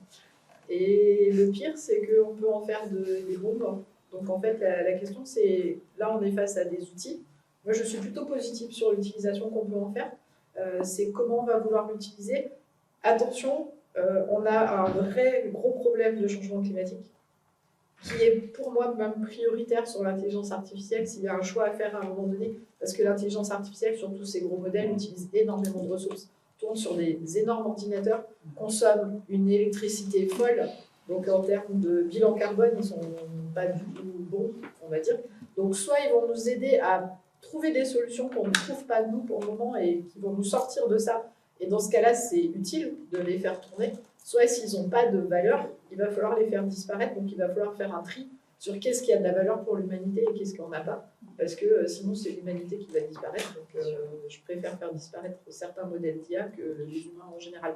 Et il y a vraiment cette question du changement climatique qui est pour moi le gros challenge des prochaines années, et on sait que c'est un challenge à très court terme, le GIEC n'arrête pas de le répéter à chaque fois qu'ils font un rapport et personne ne les écoute, mais ils crient dans leur coin tout seuls, attention, on est au bord de la falaise, on se rapproche, on est encore plus, on est encore plus, on est encore plus, à un moment donné, on va tomber. Donc voilà, il va y avoir ces questions-là. Et l'IA peut nous aider, et peut vraiment potentiellement nous aider à trouver des solutions, des choses comme ça, à avoir une compréhension de certains processus. Peut-être que ça peut nous sortir de ça, ou en tout cas aller vers... Enfin, ça ne veut pas dire qu'on pourra continuer à polluer comme on veut et que l'IA va tout résoudre magiquement. Hein. Il va falloir faire des efforts, tout un chacun, mais ça peut nous aider, et ça peut être un vrai moyen de s'en sortir et de traverser les crises actuelles, quoi. Il y aura la crise du travail, mais la crise climatique qui va être aussi une grosse crise. Et on va un peu se payer toutes les crises sur la tête. On est un peu dans une situation un peu critique par rapport à d'autres générations. C'est dur de faire de la prospective technologique, mais c'est une vision un peu ingénieriale que de se dire que l'IA est un outil pour régler le problème climatique. Est-ce que le problème climatique est à régler? Enfin, est-ce que l'humain doit gérer le climat? C'est une vraie question. Peut-être que ça sera la solution. Il y a plein de films qui explorent cette possibilité-là. En tout cas, dans cette vision-là, le fait que les technologies quantiques se développent actuellement et puissent converger avec l'IA de façon assez exponentielle et drastique, le fait que les nanotechnologies soient en train de se développer, les sciences des matériaux sont en train de se développer très fortement, on n'est pas, on fait pas de la prospective complètement délirante en imaginant un avenir où on est capable de triturer la matière à un niveau atomique, voire subatomique, de façon très très précise, ce qu'on appelle l'alchimie. Donc il y a des gens qui aiment dire qu'à un certain niveau de technologie, la technologie est indiscernable de la magie. À notre époque, c'est d'autant plus vrai, et des fois je me fais cette réflexion, à un moment j'explorais beaucoup les nanotech, et je me suis dit, mais quand on fait converger tout ça, l'alchimie n'est pas si loin. Et donc, la question de l'écologie, il y a évidemment le réchauffement climatique, mais il y a aussi, par exemple, toute la question des métaux rares, toute la question de l'appauvrissement des sols, etc.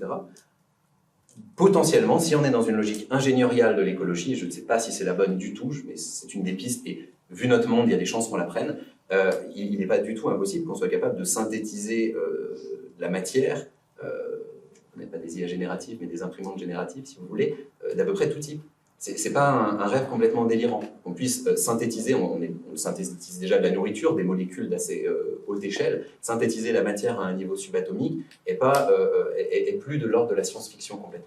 Donc là aussi, si on sait faire ça, c'est complètement radical. Ça change complètement les paradigmes dans lesquels on pense notre rapport à l'environnement. On n'est plus en train de vivre dans une logique de recherche d'harmonie avec l'environnement, on est en train de construire, de créer constamment notre environnement.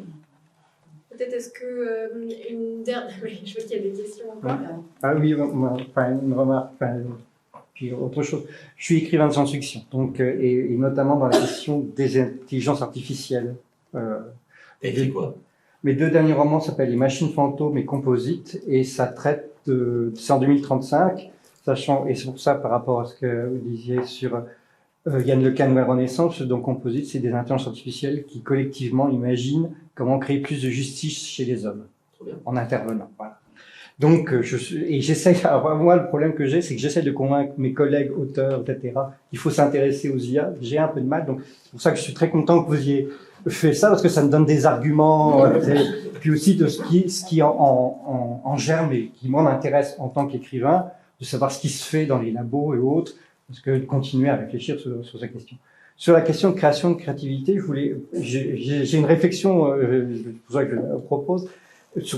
En fait, on a peut-être déjà vécu un changement, pas aussi drastique, mais on l'a déjà vu dans la peinture avec l'invention de la photographie. Tout à fait.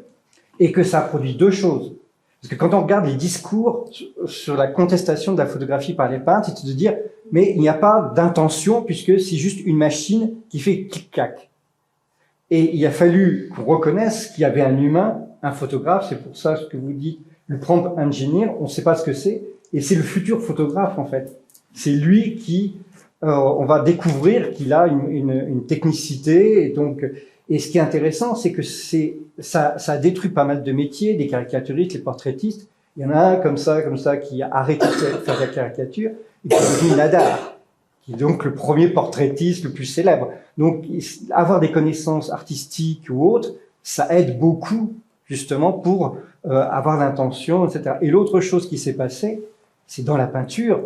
Un changement radical, c'est qu'on n'était plus cadré dans les modèles académiques, etc. Ça a libéré, à savoir que deux gars, je crois que c'est deux gars, non c'est un, qui était contre la photographie, s'est mis ensuite à s'en servir pour ensuite faire ses modèles. Le fait que, par exemple, pour les peintres, on n'avait plus besoin d'être à l'extérieur avec son truc pour peindre, on pouvait prendre une photo et rentrer chez soi et faire la peinture. Donc je pense qu'on peut atteindre ça pour avoir ces deux choses. Et un truc qui m'intéressait, c'était un auteur chinois, Chen Qiufan, qui disait qu'il utilisait ChatGPT-3 pour écrire. Et comment il utilisait? Il disait, j'ai une idée, je balance l'idée, etc. Ça me produit quelque chose. Pourquoi lui, ça l'intéressait? C'est que ça interrogeait ses propres mécanismes, ses automatismes d'écriture. Ça l'obligeait à se démécaniser, en fait. Donc, on peut avoir aussi avec ces modèles-là, je suis en train de réfléchir justement à écrire un texte avec ChatGPT, à trouver d'une co-création. Voilà. C'est-à-dire utiliser, il y a déjà eu un livre comme ça, mais je voudrais le faire dans une autre manière, mais on peut être créatif et utiliser, c'est-à-dire pas d'utiliser tout, demander un texte à ChatGPT, ça, c'est pas intéressant, mais de faire de la co-construction. Je pense qu'il y a des choses qui peuvent être faites entre un humain et de la machine, et je pense que c'est plutôt ça qui peut être très intéressant que simplement demander à une IA. C'est vraiment cette logique de dialogue créatif. L'exemple de la photographie est très intéressant parce que du coup, on se rend compte qu'aujourd'hui, il y a plein de photos qui sont prises. Tout le monde en fait, on a plein sur son téléphone. Est-ce que c'est de l'art et est-ce que c'est de la créativité? Quand vous prenez en photo votre chat 25 fois ou vos enfants 40 fois qui sont en train de jouer, c'est pas de la créativité, en fait, c'est de la création. On a facilité la création, c'est ce qu'on disait au départ. On facilite la création. Par contre, ça reste qu'il y a des très belles photos qui sont de la créativité et qu'il y a eu vraiment un travail qui a été fait au-dessus et le photographe fait ce travail-là. Et on se rend compte que pour des peintres qui n'étaient pas très bons et qui n'avaient pas de réussite, quand la photo est apparue, il y a beaucoup de photographes qui étaient en fait des peintres un peu ratés, on va dire. C'est-à-dire qu'ils n'arrivaient pas à percer parce qu'ils n'avaient pas forcément la technicité. Et on les a sortis de ce besoin de technicité. On leur a dit, OK, vous êtes créatifs, mais vous n'arrivez pas à peindre. C'est pas grave, en fait. Prenez un appareil photo, il va vous aider et vous pourrez être créatifs. Et ils ont explosé. Et ça a été, dans les premiers photographes, des très très bons photographes, en fait. C'est la même chose là. Ouais. D'ailleurs, les images générées par les modèles d'IA, on appelle ça des syntographies. Il y a un nouveau mot qui est apparu, comme la photographie. Maintenant, il y a des syntographies. On parle de syntographes pour des gens qui créent ça. Donc, il y a des photographes. Et je rejoins complètement ton analyse. D'une part, libération picturale énorme qui a bercé toute la fin du 19e et le 20e siècle, apparition impressionnisme, expressionnisme, cubisme, absolutisme, tout ce que tu veux, et de l'autre côté, un nouvel art qui germe. Donc je pense aussi que là, on va avoir à la fois dans les arts existants toute ce que j'appelle la libération cognitive. Tous ces arts vont s'augmenter de cette dimension cognitive qui va par exemple prendre presque tous les arts interactifs, presque tous les arts évolutifs, etc. Donc on va pouvoir intégrer des nouvelles logiques, utiliser cette nouvelle matière première que sont les régularités de haute dimension en gros. Et puis un nouvel art à mon avis, alors on a Deep Dream qui a un peu initié ça. Deep Dream c'est un algorithme qui a été créé par Google au départ pour étudier le fonctionnement des réseaux de neurones profonds, parce que c'est tellement complexe qu'on utilise d'autres IA pour les comprendre. En fait cet algorithme générait des images qui sont assez psychédéliques, assez originales, qui ont vraiment un style très particulier. Et donc Google a proposé un terme, ils ont dit, voilà, on a inventé un mouvement artistique, l'algorithme a inventé un mouvement artistique, évidemment c'est l'équipe de Google qui l'a inventé, qui s'appelle l'inceptionnisme, donc comme inception, le fait de voir à travers les rêves, et ils ont appelé l'algorithme Deep Dream, en disant que c'était le premier mouvement artistique qui permettait de visualiser les rêves d'une machine, les mouvements électriques d'Asimov. De Blade Runner. Dick. Ouais, c'est Dick. Donc, je trouve que c'est intéressant de voir qu'on a déjà comme ça cette logique d'aller créer des nouveaux mouvements artistiques qui sont liés concrètement à l'IA. Et je pense qu'on aura des arts, des IAR, qui seront vraiment une nouvelle forme d'art liée à l'intelligence artificielle et à ce qu'elle rend possible. Donc, on va prendre une dernière question. J'ai une question sur les biais. Vous parliez tout à l'heure d'IA non discriminant. Est-ce qu'on sait faire ça quand on est sur des données qui sont biaisées? Par exemple, en RH, on sait que les IA proposent plutôt les métiers techniques aux hommes et aux femmes, puisqu'elles ne sont pas représentées dans les données sur lesquelles elles sont entraînées. Comment on fait pour... Alors, le travail, il est à deux endroits différents. Il est à la fois justement sur les données initiales, c'est-à-dire qu'il faut détecter qu'il y a ce genre de biais. Par exemple, les métiers techniques, c'est que des hommes qui le font. on a plus de CV d'hommes qui correspondent à des métiers techniques et moins, on peut peut-être créer des CV de femmes, et les IA génératives d'ailleurs pourraient créer ce genre de CV pour des femmes qui postuleraient sur des métiers techniques qui permettraient de rééquilibrer le dataset. Donc en fait, il faut à la fois équilibrer les données d'entraînement qui sont utilisées en entrée, les nettoyer, les préparer, ça demande du temps. Et puis à la fin, sur les modèles, une fois qu'on a un modèle, on a moyen d'analyser le modèle et de sortir ce qu'on appelle l'IA, l'explainable AI en anglais, IA explicative en français, qui permet de dire, OK, l'IA a pris cette décision, enfin le modèle a pris cette décision parce que c'est une femme. Et là, on peut se dire, si on est un humain qui interagit avec, OK, mais je veux pas qu'en fait, il décide parce que c'est une femme de lui proposer un poste de secrétaire médical. Donc je vais aller contre le modèle. Je vais refuser le résultat du modèle. Je suis une banque qui doit donner des crédits et ça me dit la première raison qui fait que je ne donne pas le crédit, c'est parce que c'est une femme. Non, en fait. Donc je vais donner le crédit. Ce n'est pas une raison valable pour moi. Donc il y a ce côté-là, il faut donner à l'humain des moyens d'agir. Et donc la réglementation européenne impose dans un article, je ne sais plus si c'est le 5 ou le 10, d'analyser les datasets, c'est-à-dire de vérifier qu'il n'y a pas de biais dans le dataset d'apprentissage. Et sur l'IA explicative, impose qu'il y ait eu des analyses qui aient été faites et que l'humain ait toujours moyen d'aller contre le résultat de la machine. C'est-à-dire qu'il n'y ait aucun résultat qui ne soit appliqué de manière automatique sans que l'humain, à un moment donné, puisse dire non, je refuse ce résultat. Donc dans tous les domaines qui concernent la vie des humains, il faut qu'un autre humain puisse dire non, je vois pourquoi c'est fait et je ne suis pas d'accord avec ça, je ne veux pas. Ce qui est aussi super important d'un point de vue légal, parce que il y a une question de responsabilité. Si un algorithme médical donne un verdict médical et qu'il est appliqué sans qu'il y ait d'humain qui prenne la décision, si le verdict médical est mauvais et qu'il y ait un problème ensuite, qui est responsable de cette erreur médicale? Si on ne peut pas remonter à une décision prise par un praticien, on a un gros problème de responsabilité. Alors, à l'avenir, est-ce qu'il y aura des décisions qui seront complètement autonomes, réalisées par des machines? Personnellement, je pense que ça arrivera, mais dans certains domaines. Mais pour l'instant, on n'y est pas. Et la question de la responsabilité humaine est encore là. C'est super important qu'il y ait toujours cet élément humain entre l'insight, la connaissance éclairée qu'apporte l'algorithme, et l'action. Donc la prise de décision doit rester humaine, même pour des raisons de responsabilité légale. Ok, je vous propose, je vois l'heure qui est dépassée, donc je vous propose qu'on s'arrête là pour notre table ronde. Merci encore à nos intervenants pour la présentation. Merci à vous pour vos questions et votre intérêt. Et merci d'être venus ici assister à ce 4e regard croisé.